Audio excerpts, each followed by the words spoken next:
The move we're going to learn today is called a flip stall, and it looks just like this. There we have it, the flip stall. All right, one more time. That is the flip stall. This is, hopefully you're already comfortable with the basics of the stall or the pop stall, getting it to this point. If you're not, go back and make sure that you are. This one, the flip stall, is really our first move that's incorporating the stall, because we're going to be doing a lot of other routines where we want to land and punctuate moves with stalls.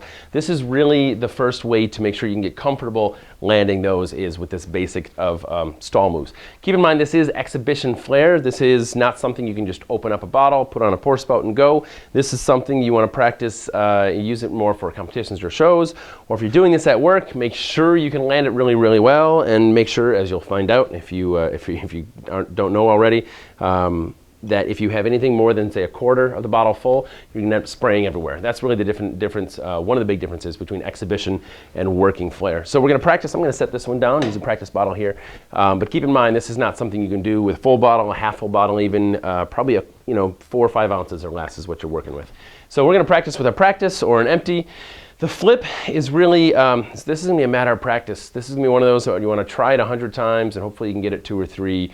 Try it another 100, and you get it 4 or 5, and you get more comfortable. Your muscle memory will really come into key play on this one. But the pointers that I can give you once you're comfortable with this stall is we want to go ahead and pull towards us as we're doing this throw, right? Which actually, that kind of brings a good point too. If you want to just practice that toss and not worry about the stall part of it, get a nice kind of comfortable lift. We want a nice kind of slow rotation. This is not something we're going really fast for.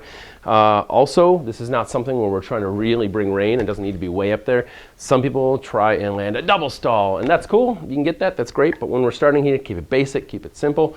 We're just going to be pulling towards ourselves. I've seen some people that try and push away and they land it, and it's just fine, that's great, but it seems a bit awkward. It's definitely not as easy to learn.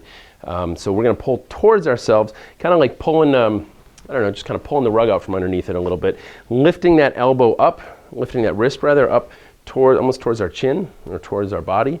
And as we're doing that, we're going to lift a little bit. So this is, getting a good toss is really about finding that sweet spot between pulling back, because we want that rotation to come, and then lifting up because we want just the right amount of air. And when I say the right amount, well, we'll see how this one comes on the screen. That's maybe a little high.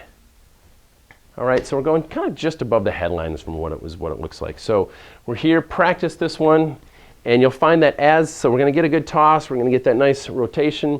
You'll find that as it's coming down right here, you kind of almost meet it a little bit. You don't just dead palm, have your hand out there and let it really just land and hit on your palm, as much as you kind of want to catch it a little bit. You kind of, almost like catching a football, you kind of bring it into your body. You don't just dead hand it. This is really the same mentality. So we're here, and we are, that was a bad example. We are going to meet it a little bit and really give a little with our hand and really kind of cradle it in comfort like that. So that is the flip stall. Good luck. Practice, practice, and practice some more, and we'll be seeing you some future lessons.